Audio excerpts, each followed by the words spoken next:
Okay, so we are starting now. Okay, I'm ready. Okay,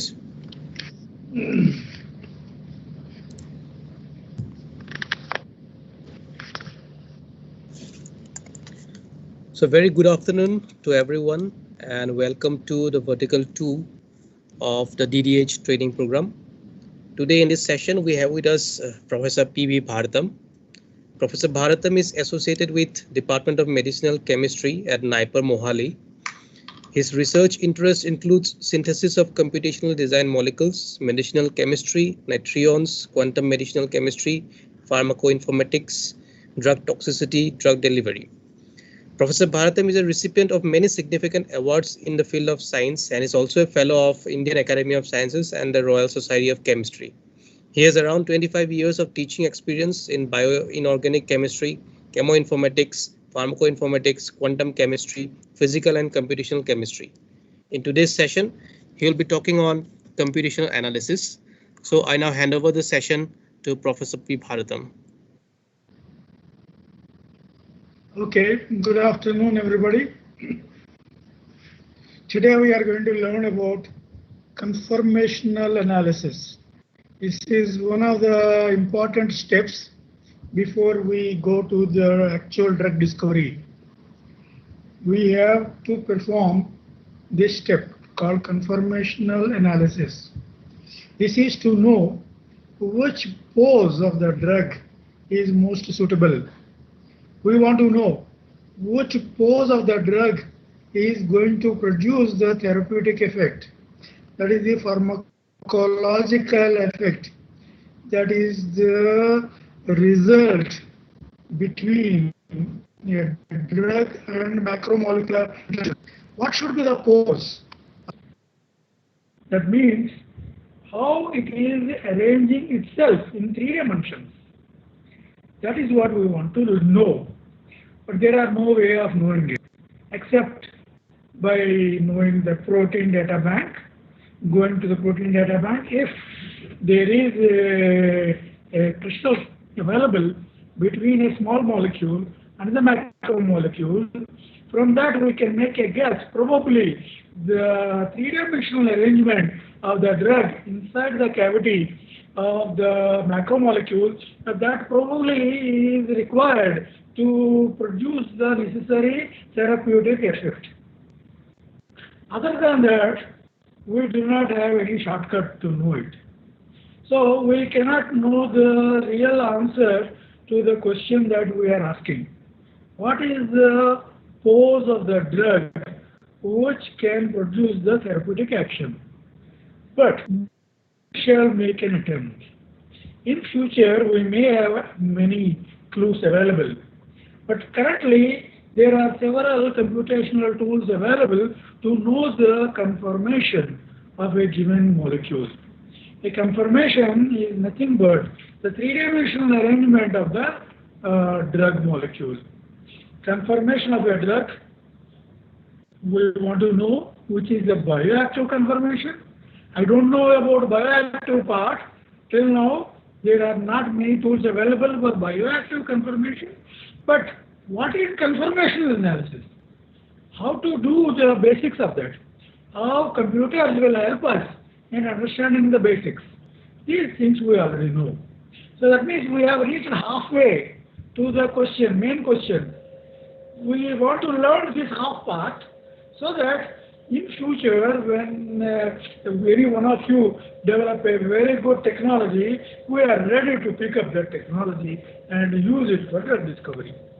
So right now what we are learning is the first half of it. First half of the main question. What is the first half? How to perform conformational analysis using computer-aided methods.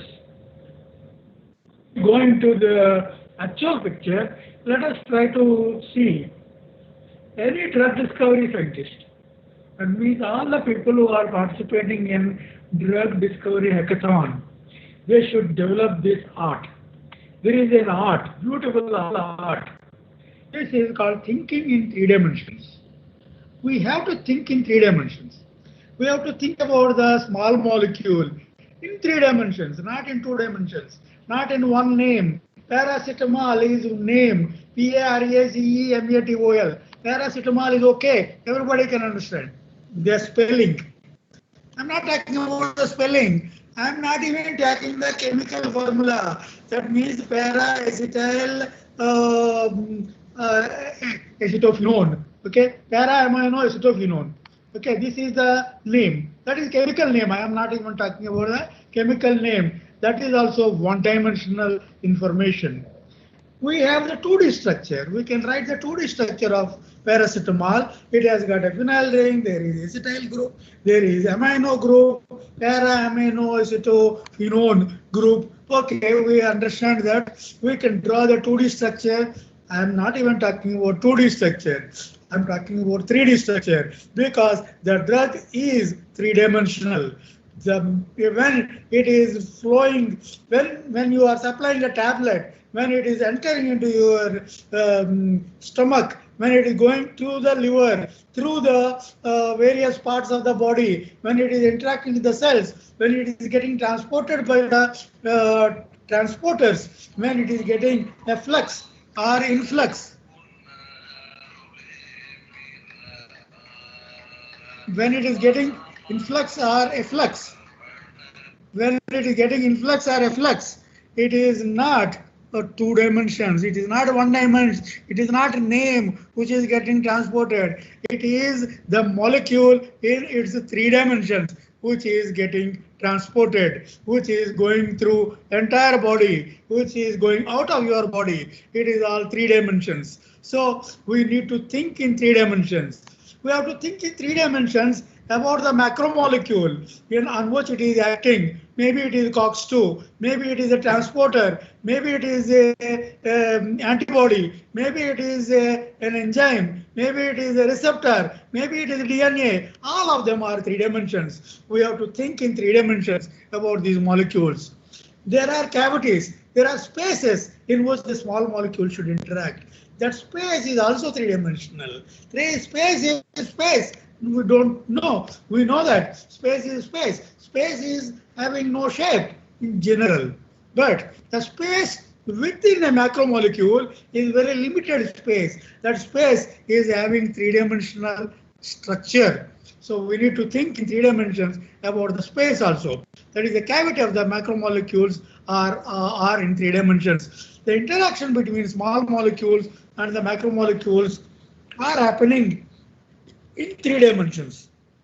In one corner, hydrogen bond. In another corner, hydrophobic interaction. Another corner, ionic interaction. In another corner, repulsion. Another corner, attraction. So many things are happening simultaneously between the macromolecule and the small molecule. That is all in three dimensions. So we should develop the habit of thinking in three dimensions. It is not only my word. Every successful drug discovery scientist thinks in three dimensions. Those think in three dimensions are first-class scientists. Others are third-grade scientists. There is no escape from this. The pharmacophoric features are in three dimensions. The molecular docking is in three dimensions. QSAR is in three dimensions. Virtual screening in three dimensions. Molecular dynamics is in three dimensions. Quantum mechanics, three dimensions. Everything happens in three dimensions. So we have to think in three dimensions. So molecular recognition between the small molecule and the macromolecule is in three dimensions. So we are now interested in thinking in three dimensions. Now, what happens when we start thinking in three dimensions? 2D structures are simple. 1D is 1D IUPAC nomenclature is complex, but simple name like metformin is easy to remember. IUPAC nomenclature is very complicated. Similarly, two dimensions are appealing to our eye. We have cultivated that habit, especially the chemistry teachers have bombarded you with the idea that benzene is flat, amide bond should be like this, there should be eclipse arrangement, there should be staggered arrangement. Chemistry teachers have taught you many things over the last many years. Now they are all to be employed today in three dimensions. So when I start thinking in three dimensions, this picture does not become simpler, it becomes realistic. To become realistic, I am adopting the concept called 3D. But I am not getting simpler picture, I am getting a complex picture. So conformational analysis is one of the complexities being added in 3 dimensions. Stereoisomers is one more complexity. Geometrical isomers have additional complexity. Tautomerism is very important complexity. Positional isomers is always there. Ionic states are the plus state or minus state. There is polymorphism. Polymorphism is how the drug is arranged before it is actually converted into tablet. If it is polymorph B, it is more suitable for preparing the easily dissolvable solve the target the tablet. If it is polymorph A, it will not dissolve very easily. That means I need to make a special effort to convert polymorph A into polymorph B before I convert into a easily dissolvable tablet, such that when I take a tablet, within 1 hour, I start experiencing the necessary therapeutic influence. That is where polymorphic state comes into picture. So likewise, there are many things that comes into picture the moment we start thinking in 3 dimensions. 3D-dimensional picture is more complicated. Imagine you talking to a friend on telephone is not very complicated. Whatever you are telling, he will receive and he will give only a response through mic, through your telephone. But if the person is in front of you, he can take his hand, raise his hand and take a different pose so that you may get scared also. Or he may be very pleasing while you are talking, so you may get happiness. So he may be complicated. When you say something, he may not like immediately, so it may be reflecting on his face. So 3 dimensionally, when a person is in front of you, you will experience much more reality, but at the same time, much more complexity also. Exactly the same way, when you are thinking about drugs in 3 dimensions, they are more complicated. We want to learn that complicated aspect. If you do not understand the complexity, if we try to escape from that complexity, we are trying to become our own, training ourselves to become a third grade scientist, but not the first grade scientist. If you pay attention, if you spend that extra amount of time, if you pay that extra amount of detail, you note down, you are guaranteed. I am 100% guaranteeing you, you will become a first class scientist. Only difference between third grade scientist and first class scientist is that he will pay the attention to the details. Those details are in 3 dimensions for the drug molecules.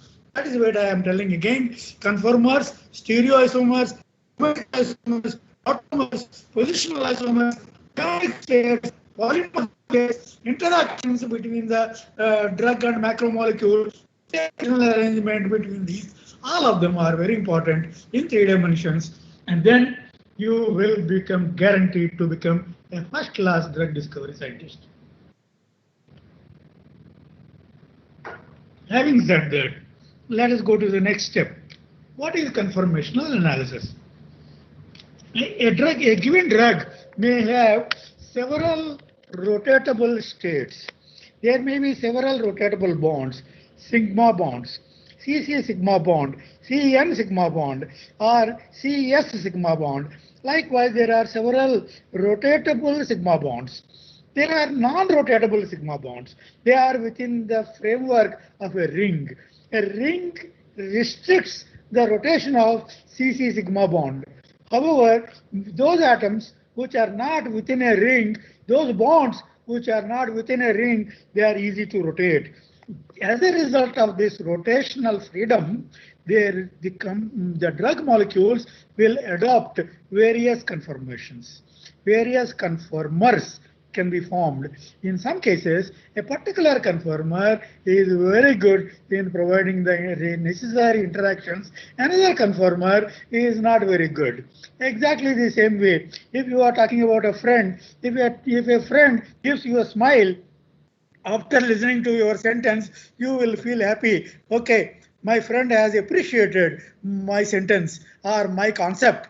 But then, if your friend shows anger, if your friend is unhappy, if your friend does not respond to you with a smiling face, then you immediately know that your friend has not appreciated your concept. Exactly the same way, the drug molecules will have to adopt a smiling face with reference to macromolecule. Macromolecule has to become comfortable when it is interacting with a small molecule. When these two become comfortable, the necessary therapeutic signature gets issued. This may be in the form of the secondary messenger. This may be in the form of signal transduction. These are the simple things that happens in the body. Several times we don't see material transfer. Simple signal transfer happens. The signal transfer happens only when the macromolecule and small molecule are appropriately posing each other. That means appropriately comfortable each other. That means they are recognizing and they are become comfortable with each other. A reaction may happen. A phosphate group may get transferred from inorganic phosphate from ATP to ATP to glycogen synthase, a particular enzyme. Glycogen synthase kinase is an enzyme which is causing this particular transfer. When this happens, it happens when the ATP and the substrate as well as glycogen synthase are comfortably recognizing each other. So for that purpose, we want to know that. For that, we want to do conformational analysis. Let us do the conformational analysis on the small molecule, a drug molecule. Look at this drug molecule. This compound has got A, B, C, D, E, F. There are 5 conformers. These 5 conformers are very suitably arranged. For example, a conformer A is having a particular energy minus 441.564.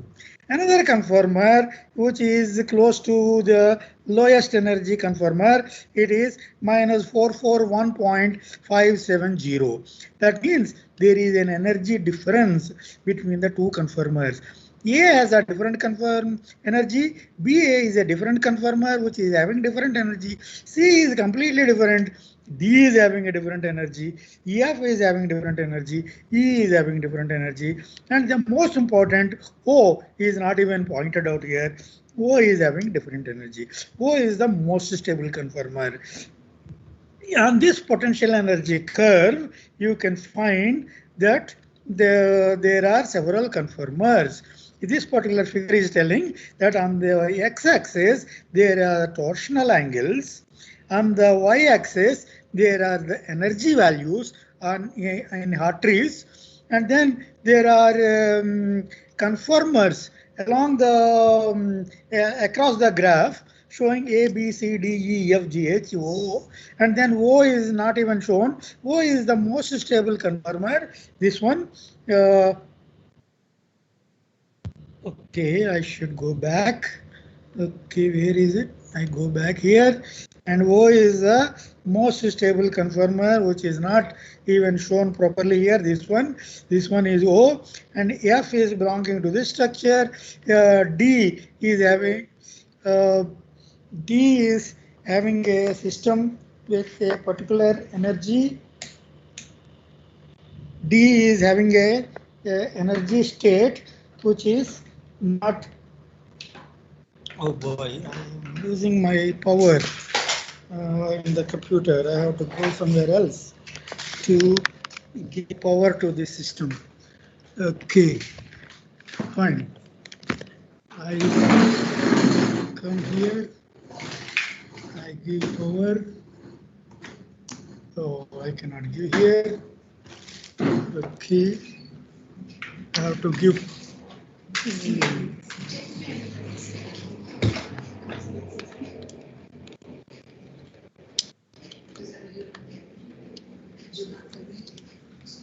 switch off this. Okay, I have got our, I hope.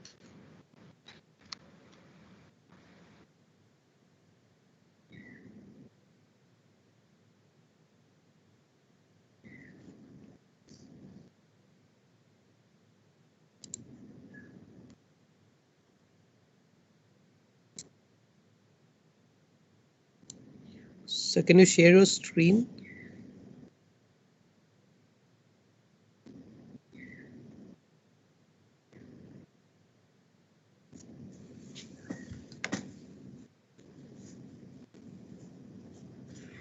Sir has.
So if you could unmute yourself.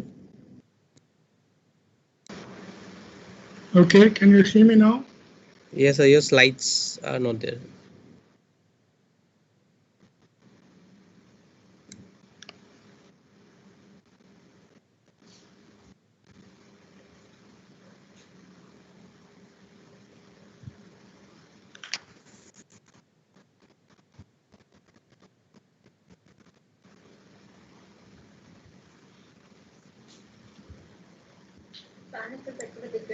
Yes, you can carry on.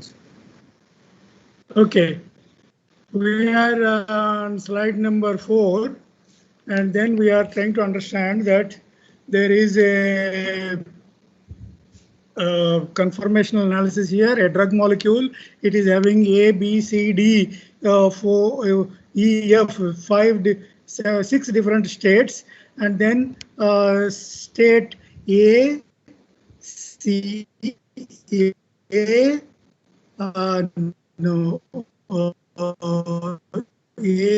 B, A, B, O, and F. They are ground states. They are stable states, whereas O state here is global minimum, and F state is slightly less than. You want to go that is called.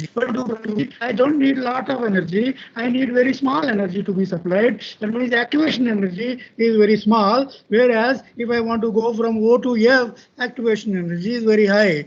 This is all the details that we get from conformational analysis. The structure of the molecule is called state function. Because it is a state function, it is dependent on the conformational state of the molecule. That means A has a different energy, B has a different energy, O is having different energy, F is having different energy.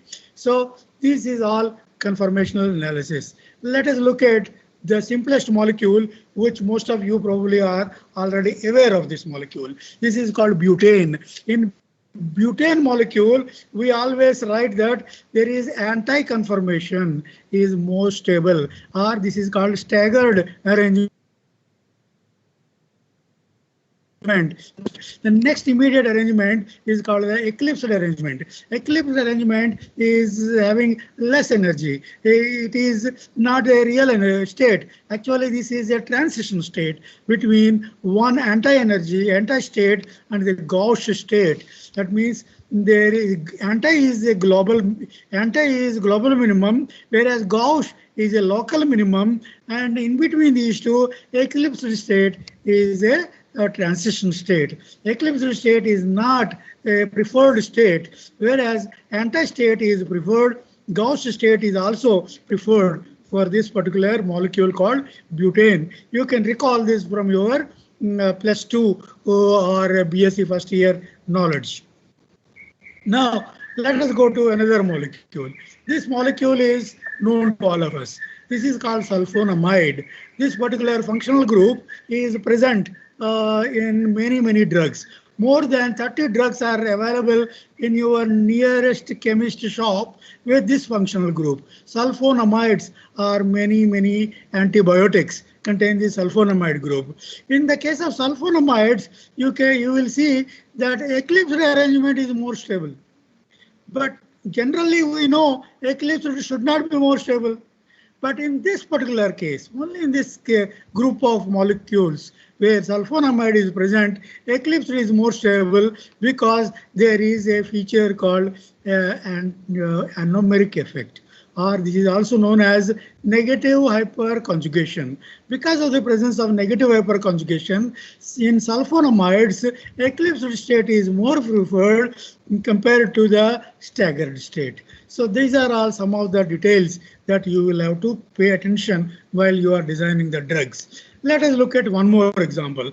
This is a figure showing that there are three states for a given drug molecule, 1, 2, and 3. Between 1 and 2, there is a barrier of 2.02 kilocalories per mole.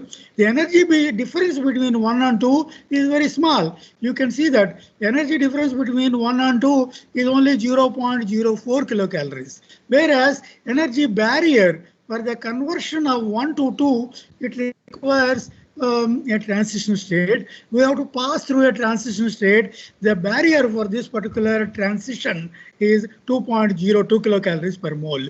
On the other hand, if I want to go from 2 to 3, you can see that the energy difference between 2 and 3 is 4.26 kilocalories per mole, whereas the energy required for the conversion from 2 to 3 is 9.34 kilocalories.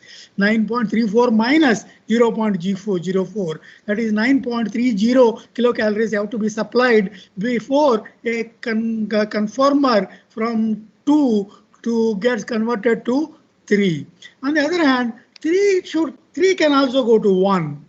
3 can go to 1 by energy barrier of only 5.59 minus 4.30, that is 1.29 kilocalories per mole. That means energy barrier for 3 to 1 is very small, but 1 to 3 is very high. 1 to 3 requires 5.59 kilocalories. That means 3 to 1 is very easy to convert. 1 to 3 is possible, but from 3 to 2 and 2 to 3, it is not even practical, because it is large value difference. So that means 1 to 2, so 2 to 3 will not happen through this pathway. How it will happen?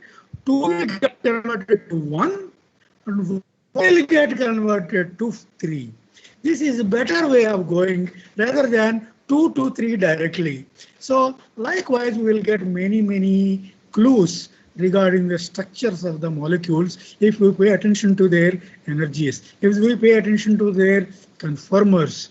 In this example, we have seen 1, 2, 3 conformers of a particular drug is called sulfinamides. These are the set of drugs. There are a few drugs in the market. I think at least one drug is available in your nearest chemist shop with this particular structure. Now, let us go to what is conformational analysis, how to search. We have learned what is conformation, what is conformational analysis we already learned. How to do it, we have not learned. Now we are going to learn. There are many ways of doing it. One is called manual way.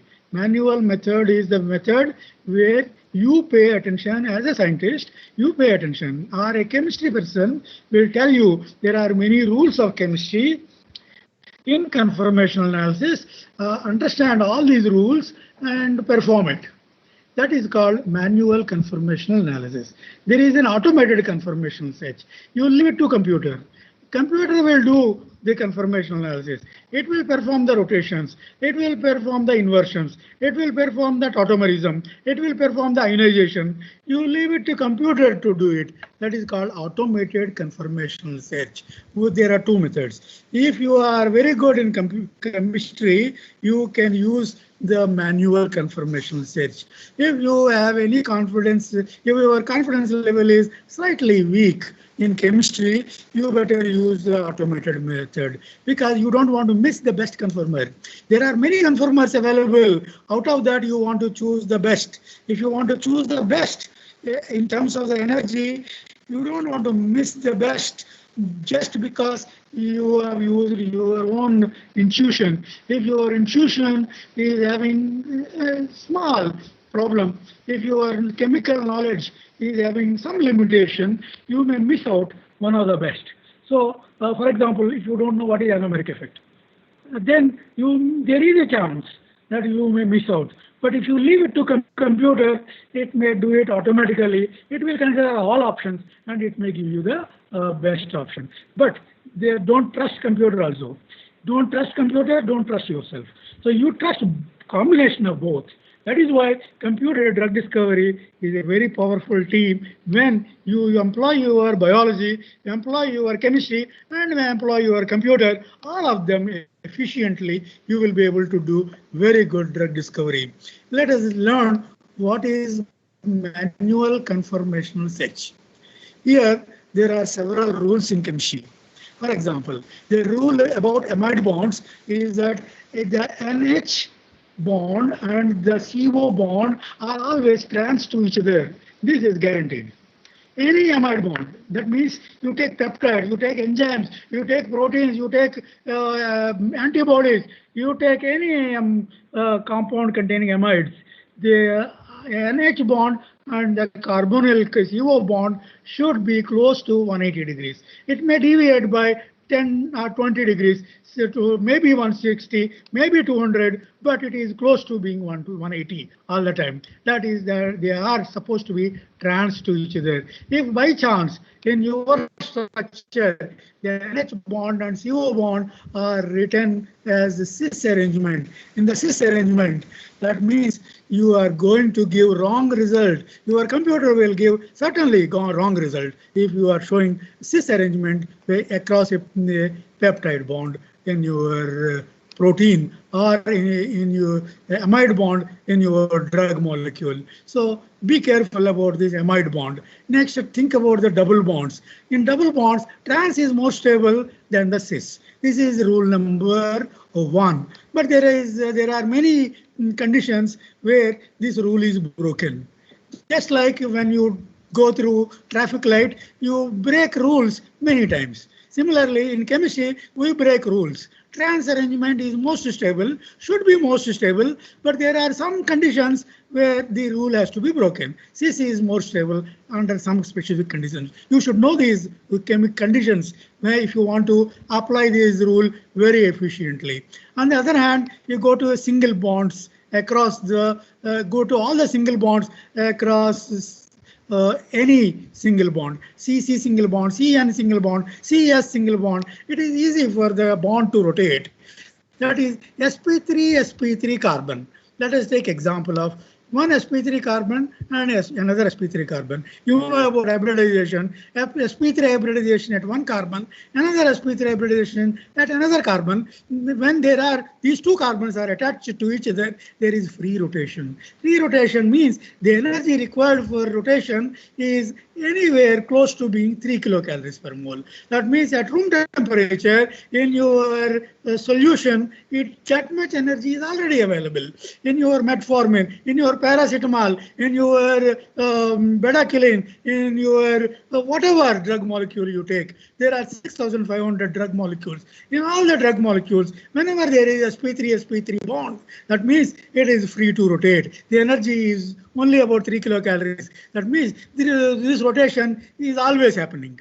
But there are some exceptions to these rules. There is something called cogwheeling effect. Cogwheeling effect happens because of the steric effect, because of another neighboring group. That when another neighbor group is present, that neighbor may restrict the free rotation. But let us learn the rules. In this case of simple rules, simple sp3 bond, there is a staggered arrangement is always more stable. Eclipsed arrangement is less stable. This is rule number 1, which sometimes may be broken. Then another rule about sp3 carbon and sp2 carbon. That means one carbon is fully attached with 4 bonds, another carbon is attached with only 3 bonds. One of them may be double bonded oxygen, maybe aldehyde, maybe ketone, this kind of compounds. In these compounds, sp3 carbon is attached to sp2 carbon. In such cases, we talk about a different language. We don't use the word eclipsed and staggered. We use the language called anti-periplanar and syn-periplanar. Anti-periplanar is more stable than the syn-periplanar. This is a very important rule, but this also may be broken sometimes. Sometimes you really need to know where you have to break, where you have to consider the rule. It is a beautiful art. It is something like music. Sometimes when you write same saregama, but these are not same in all ragas. They are different. In Anand Bhairavi, it is different. Same saregama. In Kalyani Raga, it is a different saregama. But they are all saregama only. So exactly the same way, chemistry is beautiful. In this way, if you know all these chemistry rules, you can do manual conformational search. Even persons like me do mistakes. Even though we know many rules, that is why what we do, we adopt the automated search as well as manual search. We mix and match to get the very effective results. That is another example is anomeric effect. I told you anomeric effect, beta anomer and alpha anomer. We know about it in sugars. Sucrose and sucrose has got beta anomer, not the alpha anomer. Why? There are many reasons why it is. There are molecular orbital reasons.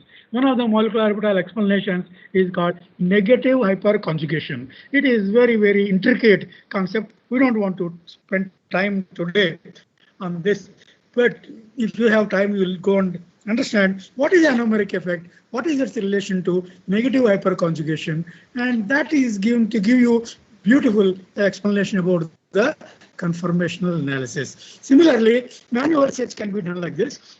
First, draw all the molecules using 2 dimensions, convert them into 3 dimensions, and do not make any error at that point. Software makes error. You have to ensure that there are no errors. It is your job as a scientist to remove all the errors if the software is making errors when converting from 2D to 3D. After having done that, you have to perform energy minimization. If you perform energy minimization, you will get to a chemically acceptable structure. Before energy minimization, the structure may be okay, that is physically acceptable. But if you perform energy minimization, the structure will become chemically acceptable, biochemically acceptable. It becomes drug-like. Before that, it is only physical structure. It is the difference between home and house.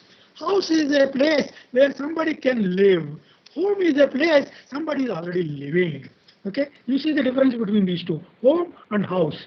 Similarly, a structure before energy minimization, a structure after energy minimization, they are different. Before energy minimization, it is physically acceptable. When it is after energy minimization, it is chemically acceptable. That means the structure on your computer screen, it behaves exactly as it behaves in the round bottom flask.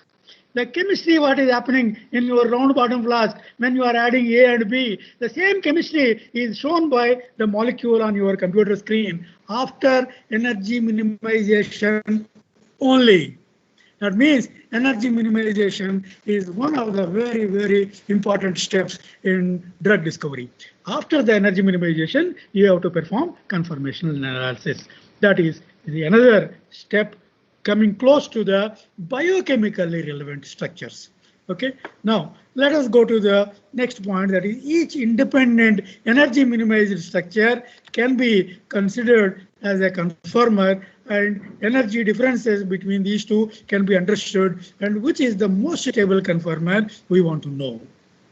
What we wanted to know initially, we wanted to know which is the most bioactive conformer, but what we are doing using computers, we are finding which is the energetically most favored conformer. Why? Because if I start with the energetically most favored conformer, I will do less errors.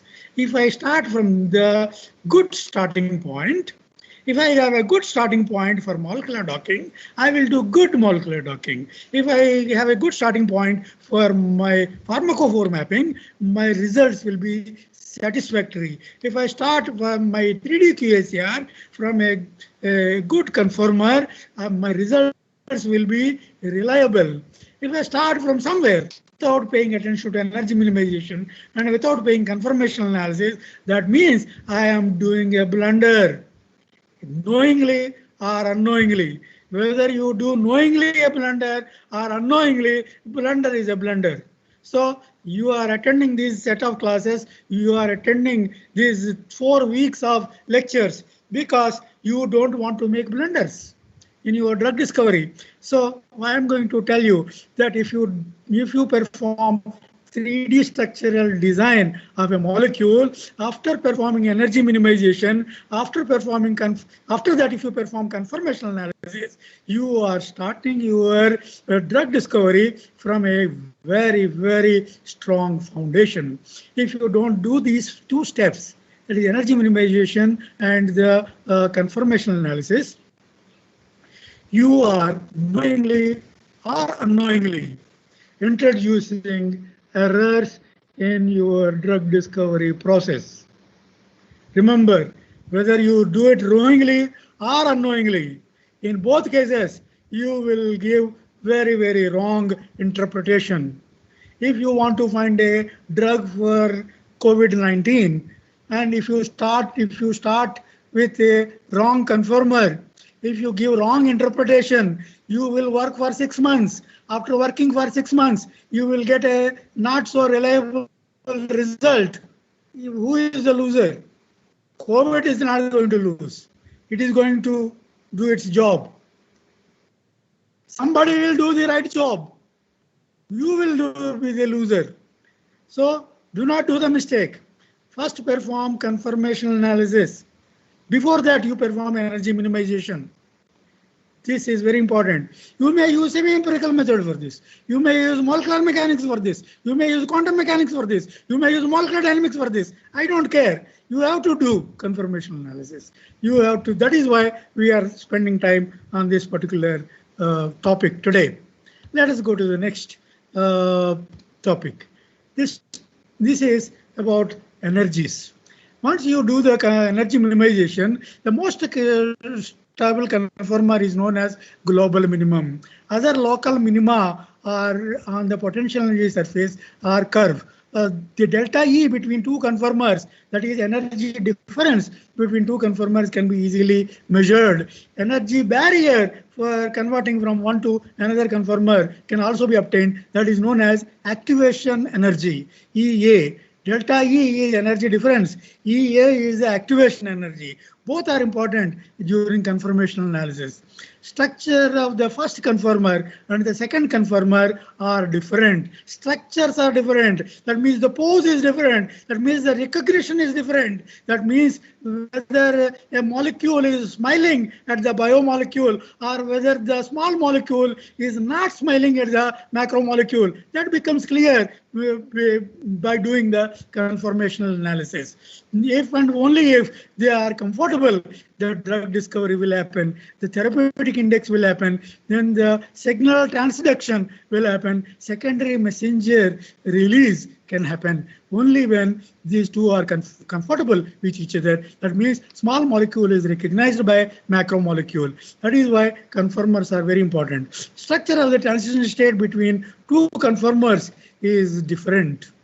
Structures are really different. You need to understand the differences. Why the difference is there? How much is the difference? Is this difference having any influence on the drug discovery? We have to pay attention. This is one of the important homework we have to do. You do not have to explain it in your publication. You don't have to explain it when you give a lecture. You don't have to give a reason when you say this molecule is going to show the drug action, but you should do it anyway. Your homework is correct. Your suggestion will be useful. If your homework is not correct, your suggestion is useless. This is the difference. Important to maintain only one method for estimation of the energies. Suppose you are using a method called AM1 method, semi-empirical method. If you are using for all conformers, you have to use for all conformers. For one conformer, I will use PM3 method. Another conformer, I will use AM1 method. That means you are comparing apples and oranges, and they are telling both are sour tasting. How can you compare the sour taste of apple and the sour taste of the orange? It is not correct.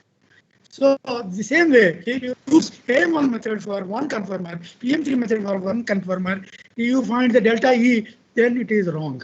You have to use the same method, AM1 maybe, or PM3 maybe, for all the conformers to know the conformation, to perform the conformational analysis. Now, what is automated conformational search? The automated conformational search is the one done by computer. You know very well computer is dumb, computer is having no brain, and you have to trust it. Now, how do you trust? That means you will do a lot more work. You will ask your computer to do too much work, which you cannot do normally. Then from doing a lot of work, it will give you the best answer, maybe. It may give you the best answer. So there are several methods of automated search. One is called systematic search. Systematic means systematically changing all torsional angles by a specific angle, maybe 20 degrees, maybe 30 degrees. But if you use your intuition, if you use your chemistry, you know very well, syn periplanar situation is there.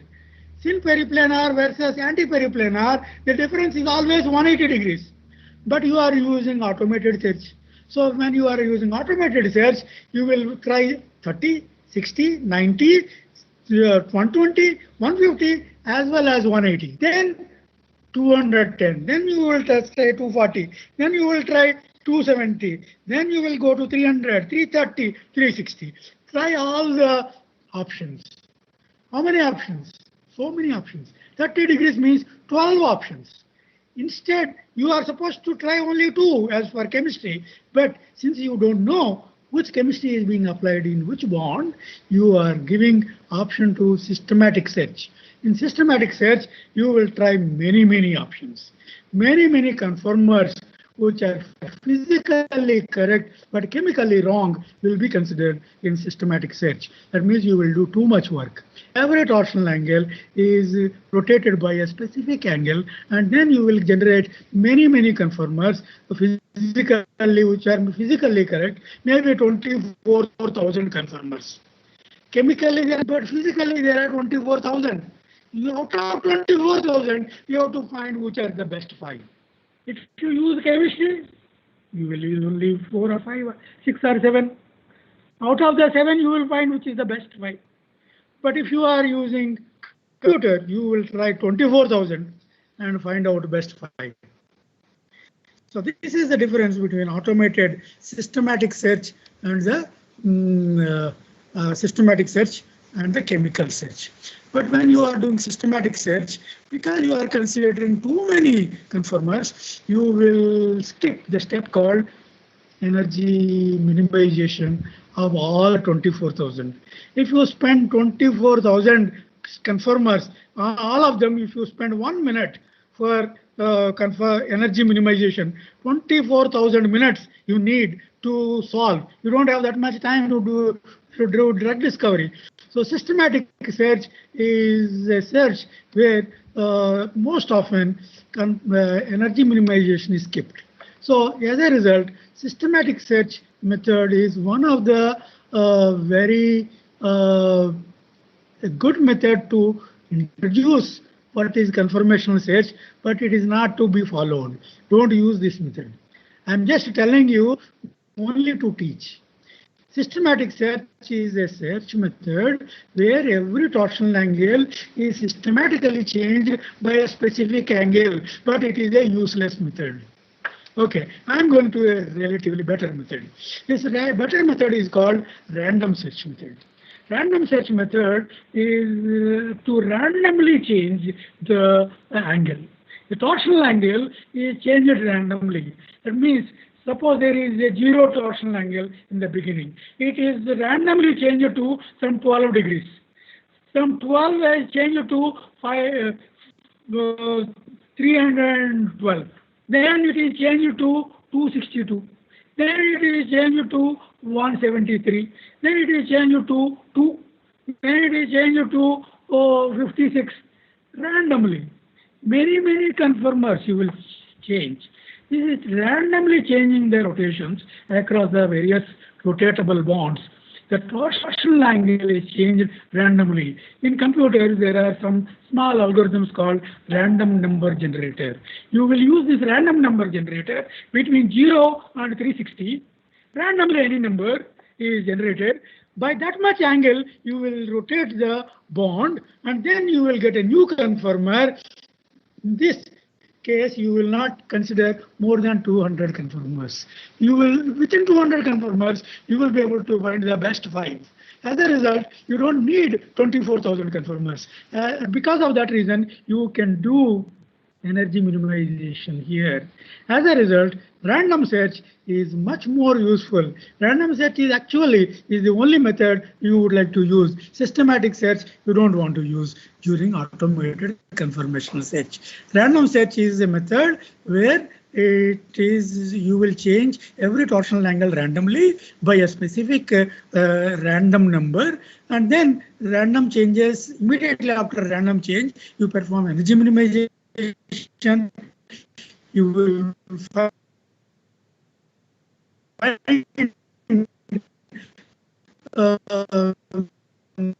the best conformers by within 200 rotations and be is where in this particular Monte Carlo method you will use using computers. You will do using computer. Both of them will be combined using Monte Carlo search. It is a kind of mix and match between maths and random search. This is also useful. Random search are equally useful. Molecular dynamics methods can also be used for conformational analysis of the small molecule as well as macromolecules. This is a very big topic. Probably several lectures are already delivered on this topic, so I'm not going to give. But I will simply tell you, if you want to do conformational search of a drug molecule using molecular dynamics, what you can do is that you will give chance to the drug to rotate in finite times. Because molecular dynamics is so fast, it will give you a million conformers in 2 minutes. So out of those, which is the best conformer? To know that particular conformer which is given by the dynamics large number of times. Here, number is playing a role rather than the energy. So that particular conformer, which is resulting from simple chemical molecular dynamics, large number of times is the best conformer according to molecular dynamics. Now, similarly, molecular simulations and then genetic algorithms. This is another beautiful method to carry out conformational analysis. What you do in this method is that initially you will generate some 50,000 conformers, which are each one of them is wrong. 50,000 wrong conformers you will start with. You know that there is no logic. That is why I call it as wrong. It may be right also. Out of the 50,000, one may be right. I want to find out which is that one which is right. So what I do is that in the first generation, I will create 50,000 conformers. In the next step, I will use genetics. What is genetics? Genetics is doing three things. One is elimination. Elimination of the weakest.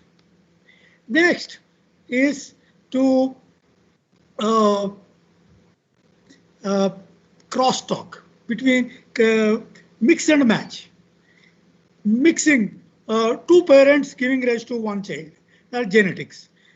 Okay. Then from next generation, from one generation, 50,000 parents. In the next generation, you eliminate 5%. Then you are left with how many? 47,500 conformers. So 5% you eliminate. In the next generation, you eliminate 5 more percent. Another you eliminate 5 more. Another you eliminate 5 more. But take the best in terms of energy. Take the best in terms of chemical infusion. Take the best in terms of various other parameters. So 50,000, the best. Then you take mutations.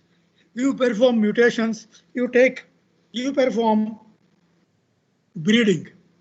Breed many conformers to generate another conformer. So in the next generation, you are left with only 95%.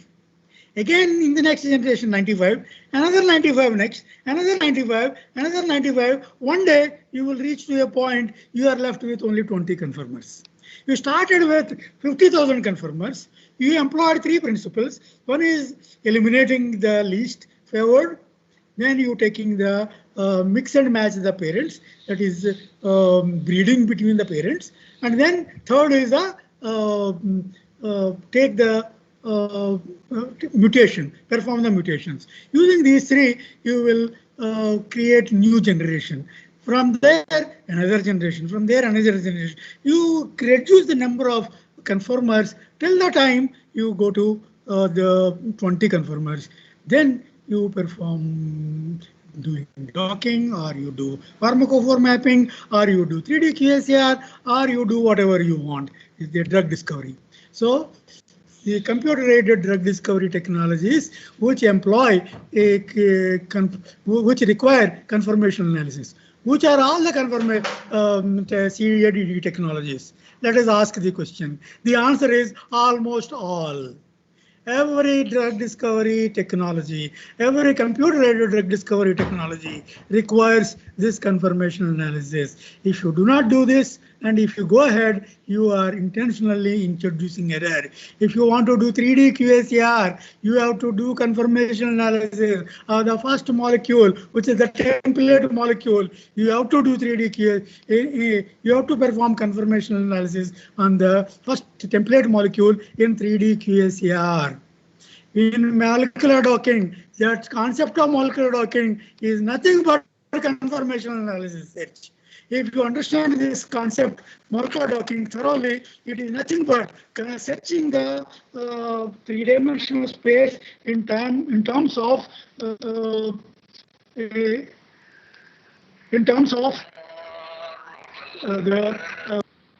hello. Just a minute, sir. I will call again.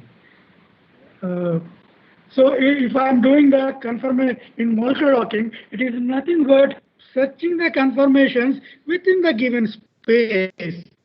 That is 3D, that is molecular docking. Now, pharmacophore mapping, you need to find the conformers of each of the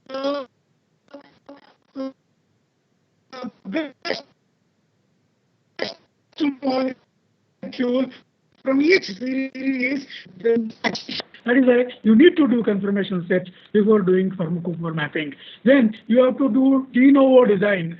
De novo design is a technology which is performing a conformational search of small fragments and stitching them inside the cavity of the macromolecule. That is also requiring conformational search. Molecular dynamics is nothing but conformational search, and quantum chemistry is useful towards conformational search. And conformational search is required if you want to do drug discovery using quantum mechanics. So whatever you want to do using computer-aided drug discovery, you need to perform conformational search.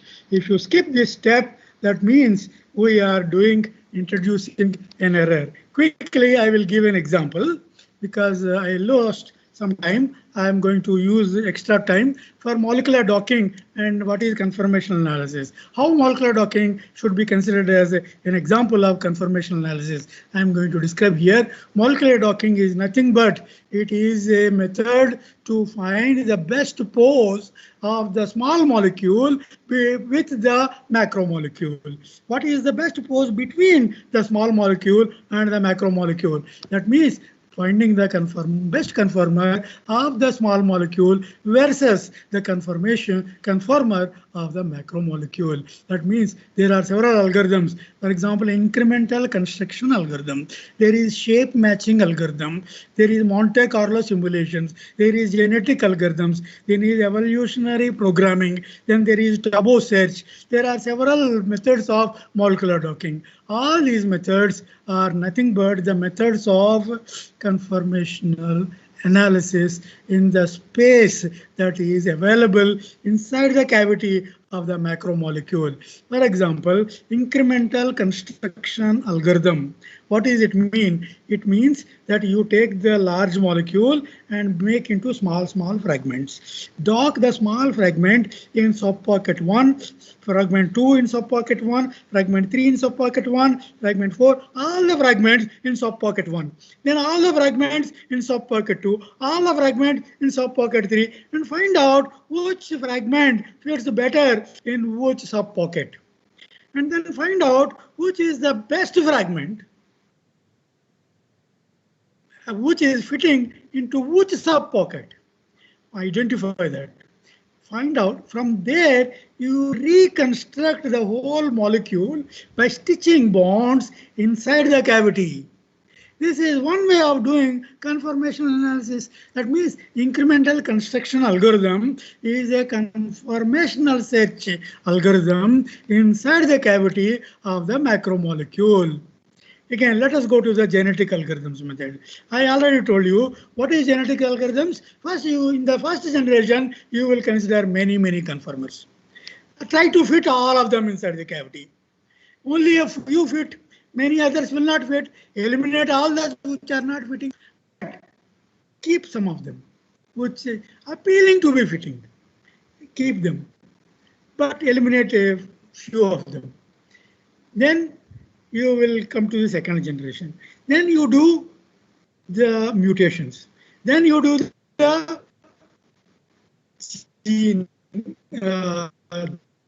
gene mixing. That means then you will get to the second generation. Then dock all of them. Then continue to do the third generation, fourth, fifth, sixth. By the time you complete, you will come up with only some 5 molecules which are comfortably docking inside the cavity. That means genetic algorithms based molecular docking is nothing but conformational analysis inside the cavity of the macromolecule. Okay, so I am sure that you can understand each of these topics here as a redefinition of conformational analysis only. Similarly, pharmacophore mapping is nothing but conformational analysis. 3D QSAR is nothing but conformational analysis. In the same way, molecular dynamics is for conformational analysis. Quantum chemistry is also for conformational analysis. Every drug discovery topic, CADD, any technology in CADD which requires 3D structural information require 4 steps. First step, convert smile notation into 2D structure. Convert 2D structure into 3D structure. Convert 3D structure into chemically accessible, chemically reliable 3D structure that perform energy minimization. And then what is the 4th step? It is perform conformational analysis. If you do all these 4 steps correct, if you do this sincerely, you will not fail in your drug discovery. There is every chance you will succeed in your drug discovery. I can guarantee no failure, I cannot guarantee success. But conformational analysis, if you do, I can guarantee no failure. Okay, I hope you know the difference between no failure and success. Okay, best of luck to all of you, and I will stop here. We'll take question answers now.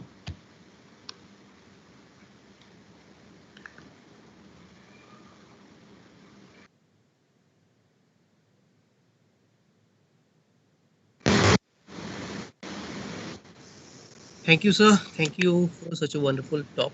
Now, sir, I have with me Lizo. He will be taking few questions from today's talk, sir.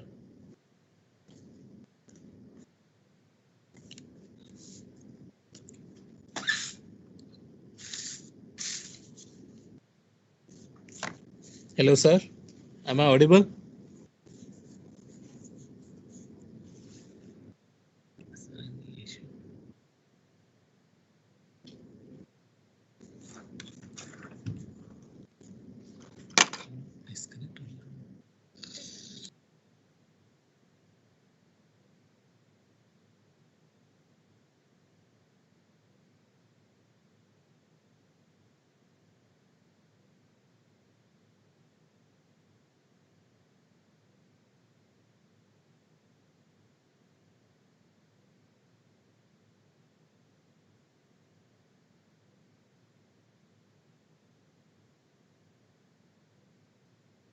So we're audible. Sir, your mic is mute.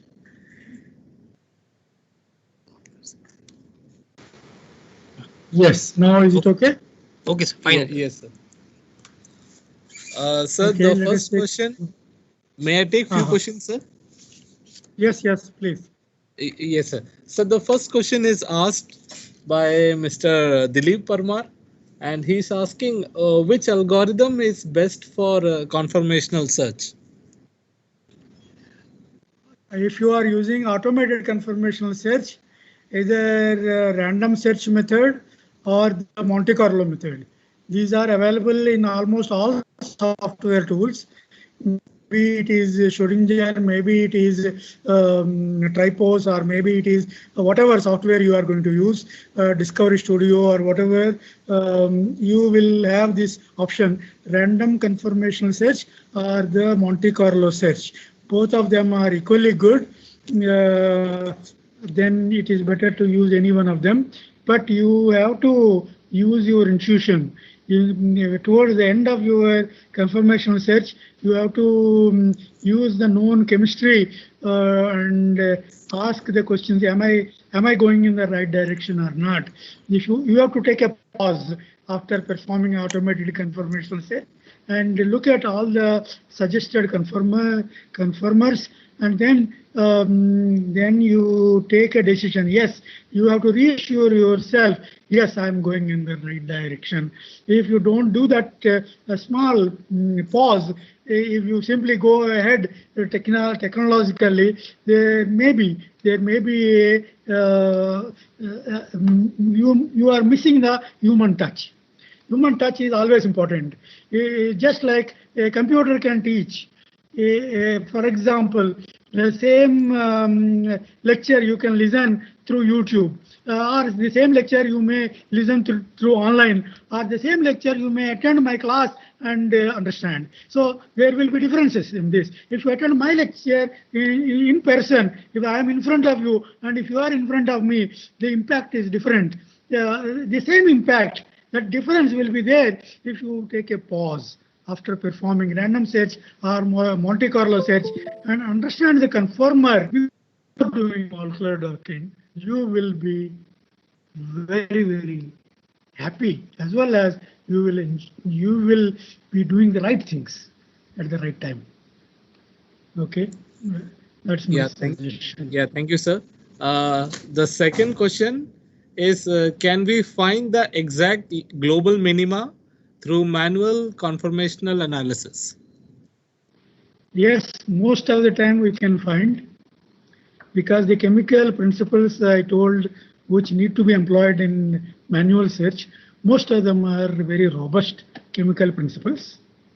So if there is a small misunderstanding in these chemical principles, that means you did not understand the chemical principle, or the chemistry itself is not very well developed for a particular topic. Then in both cases, energy minimization procedure will remove most of the errors. Even then, if you are missing something, that means you have to find a new chemistry. There is a chance that it may be as much valuable as getting Nobel Prize. So the chemical principles, when you are employing very in a rightful manner, manual search most often will give you the global minimum structure without much failure. But if your chemistry is weak, I cannot guarantee that. Sir, the last question I will ask now.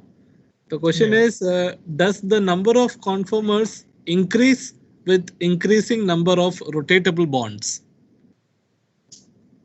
Yes, certainly. It is 2 to the power of n or m to the power of n. M is number of rotatable bond. N is the degree with which you are rotating, not degree. 360 divided by, if you are rotating by 30 degrees, 360 by 30 is equal to 12. If you are rotating by 90 degrees, 360 divided by 90 is only 4. That means m to the power of n. This is the number of conformers physically you are going to consider. So as a result, with the number of increase in the rotatable bonds, the number of physically accessible conformers will increase, but the number of chemically correct conformers will not increase. Number of chemically correct conformers will remain the same, because that is based on the chemical principles. Whereas number of the rotating by systematic value, that is only simple computational problem. So that there your number of conformers will increase very tremendously. Okay. I hope this answers the question. Yeah, thank you very much, sir, for sharing your insights and as well as giving proper and very informative answers for the questions. And Thank we would you. like to wind up this session here now. And Yes. on behalf of the Drug Discovery Hackathon training team and Dr. Narari Shastri, we would like to extend our very thankful greetings to you for sparing and for giving this informative sessions. And this is an It was announcement for all the viewers on the YouTube channel that we will be starting the Vertical 3 session at 6 p.m. today. Thank you, sir. okay. It is an honor to be part of this. I'm happy to be able to give a few lessons which I know. There are many things I don't know, but I'm able to share a few things I happen to learn over the last 35 years. Best wishes to all of you. Thank you, sir. Thank you.